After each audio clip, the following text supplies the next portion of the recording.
บาย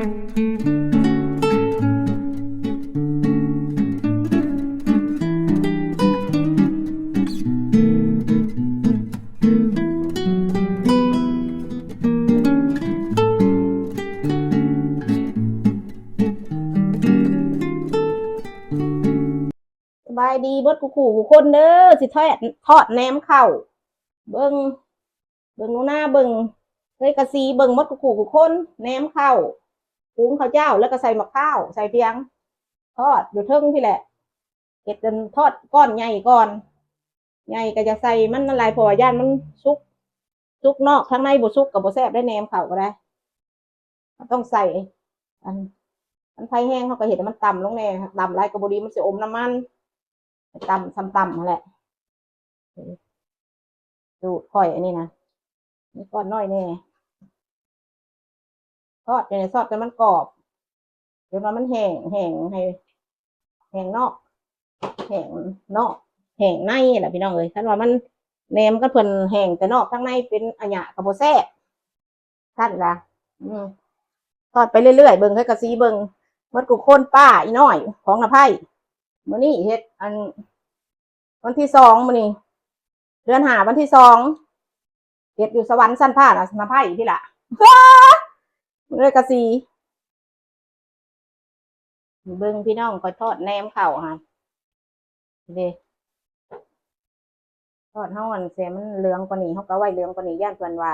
ย่านแบบว่าเพิ่นเพิ่นกรอบนอกแล้วเพิ่นยังในยังบ่สุกนะเฮาย่านมันบ่งามเวลาแหนมข้าวเฮามาเฮ็ดอ่อนว่าอยู่บ่ได้เวลาเฮาสิเอาเร่งน้ำมันขึ้นให้น้ำเฮาน้ำมันร้อนเด้อจังเอาออกมันจังบ่อุ้มน้ำมันพี่น้องบ่เฮ็ดแหนมคันมีน้ำมันเอาว่าบ่แซ่บแหนมข้าวเจ้าแล้วก็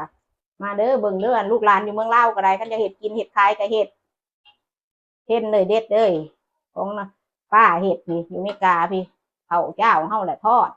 ยกข้าวเจ้าเฮาแหละหุงนี่ใส่มะพร้าวใส่เพียงเป็นมื้อกะซีของกูมื้อกูคนเด้อหมู่กูผู้ใดอยู่ต่างแดนก็ได้มาลูกเอาปัวก็ได้จังซี่ละบ้านเฮาเฮ็ดกินมาอยู่ต่างประเทศเฮ็ดกินแต่ท่านสิเว้าคนต่างประเทศไม่ย่อน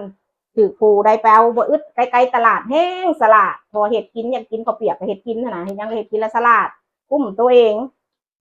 ท่านสิเว้าคือกันกับคนบ้านนอกคือข่อยนี่แหละเกิดอยู่เมืองลาวกับบ้านนอกจำว่าไปปะข่อยอยู่ในป่าเนี่ยข่อยบ่ตายเด้อพอข่อยสิหากินเฮ็ดข่อยสิขวัดกินเผือกกินมันว่าพ่อแหละพ่อแหละซ้ำนี่เห็นบ่เนี่ยใส่มันเอาผ่าในห้องห้อยมันดูดน้ำมันออกสั้นละเห็ดให้ลูกให้เต้ากินลูกให้ปัวกินเอาเห็ดยังเป็นก็เห็ดสั้นละนี่แต่ว่าเขาก็ลงไปปลายมันเย็นอะไรมันนั่นเขาก็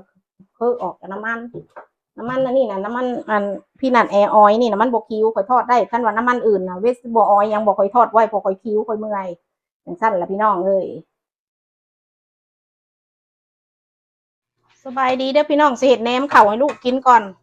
ทอดแหนมฮะก็แล้วเนี่ยสมมุงค่อยเห็ดตัวค่อยว่าหั่นแหละยังใบลงมาเอาออกให้พวกเจ้าเบิ่งเห็ดเองสมมุงนี่ไงมาเห็ดไว้อันเห็ดแหนมเห็ดยังกูมือนี่ซื้อยังมันกระแพงในตลาดตะลี่แพงแต่สมมูซ้ำก้อนซ้ำคอยเห็ดนี่โอ้ยไปนั่นบ่พี่น้องเลยไปมัดเปิดแน่นแน่เบิ่งคือกะซีสมมูกูเบิ่งในป้าสมมูข่อยว่าเห็นเขาก็ปาดออกของเขาเห็ดนะเองนังเขาก็ซอยเองนังบักง่ายแบบสมมูบ้านเฮาแหละนี่เขาจะซอยเพิ่นสันเขาก็ซอยจังซี่แหละครับสมวันนี้นางมูเขาเพิ่นก็ขาดน้ำแล้วเขาก็อยากใส่นางอีกเขาก็ใส่เพิ่มนี่ใส่บริเวณยอมสิ้นยอมไข่คือใส่สมมูบ้านเฮาเนาะป้าต้มมีเพียงมาใบตองแทนนะเพิ่นบูดใบตองถ้าเฮาเพิ่นอืดใบตองใส่ตรงยางเราก็พอได้กิน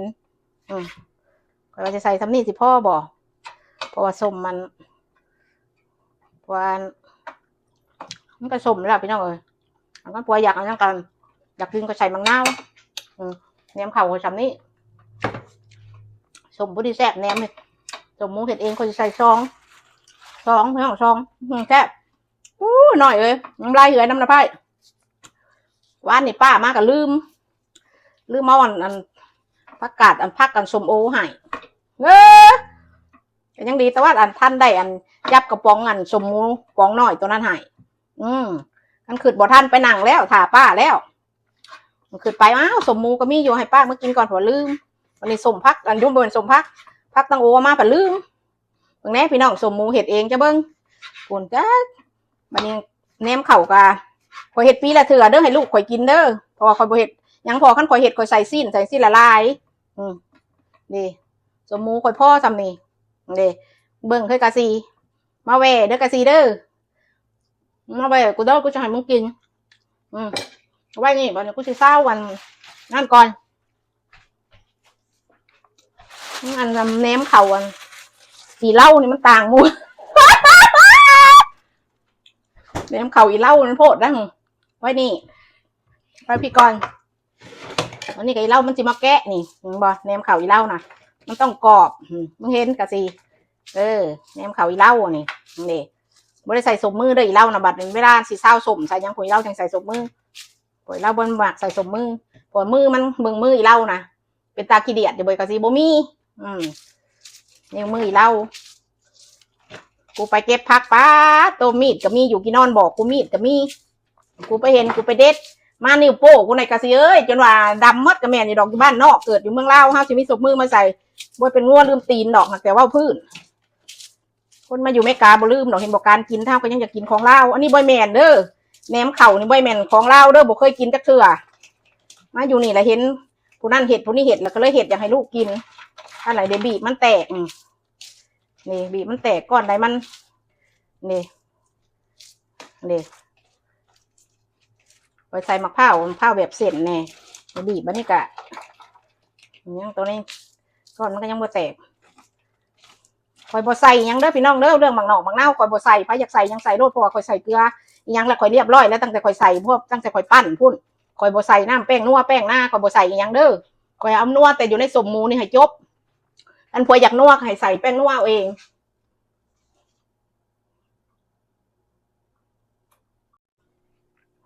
วันนี้แหนมมีเหล้านี่มันบีบแล้วด้วยพี่น้องบีบเนี่ยมันบ่ให้มันแตกลายด้วยของอีเหล้านี่มันให้มันเป็นตอนเพราะว่ามันหมักย่ำนี่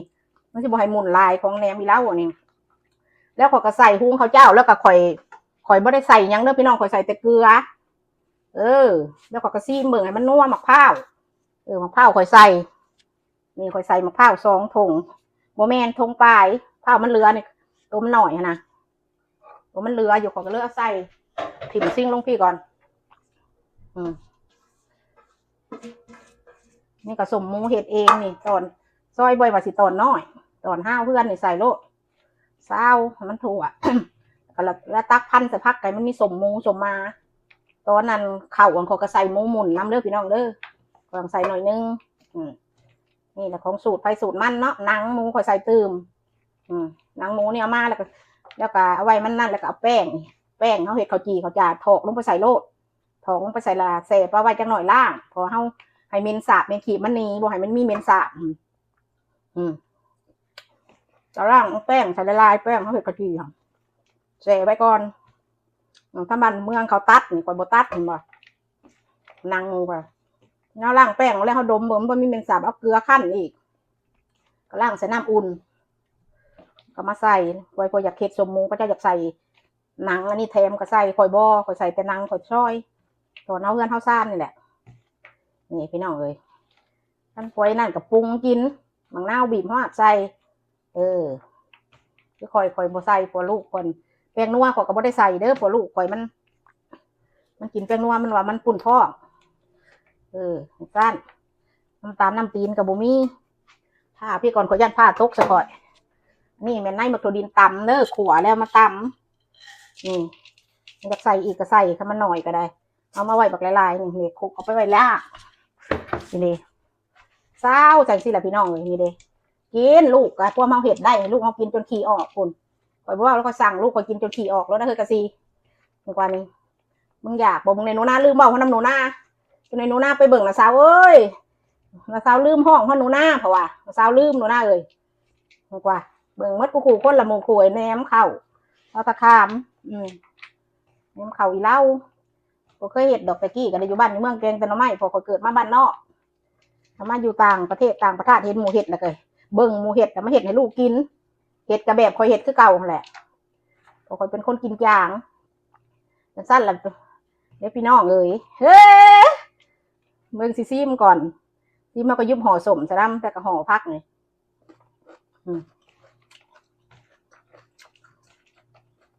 การพูดกินนั่นเขาอยากจางเรื่องสมมันพอดีแล้วมาพอดีคอยทำการพูดกินน้ำดิจางแน่นอนพอคอยว่าสมมูกินใส่กับมันนี่ก็พอดีแล้วนะตัวดีเอ็นพี่น้องเอ้ยตัวดินนี่เขาจะใส่ตื้มอีกพอเวลาห่อก็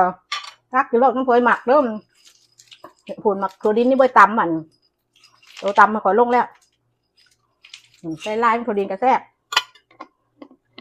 ขั้นพลอยหมักเห็ดแก้วนะขอเห็นสาวจอบอกก่อยเนาะสาวผู้อยู่เม็กซิกันเป็นเน้มเข้านะเห็ดแก้วหวานน้ำเล่าเลยพันแซบได้ขอกระเห็ดคือเราว่าแซบพี่น้องเลยแก้วหวานแก้วมังนัดขอกระแซบกันทุกอันเทโบคอยอันคุยเด็กแล้วพี่น้องเอ้ยเดี๋ยวแนมเข้าเด็กใส่พักเขาก็ใส่น้ำมือนี่เดี๋ยวไปใส่ลายอันนี้เมนนั่นหมักพริกเขาเด้อนี่หมักพริกเดี๋ยวหมักพริกกันทอดใส่น้ำมันเด็กเต็มซ้ำอันยะอีกาซีของที่เล่าเห็ดแต่ว่าใครอยากกินต้องใส่น้ำแป้งนัวหมักน้ำตาลต้องใส่น้ำตาลแป้งนัวหมักนาวบีเกลือตื่มอย่างสั้นละเอาดีเอ็นพี่น้องบ๊ายบาย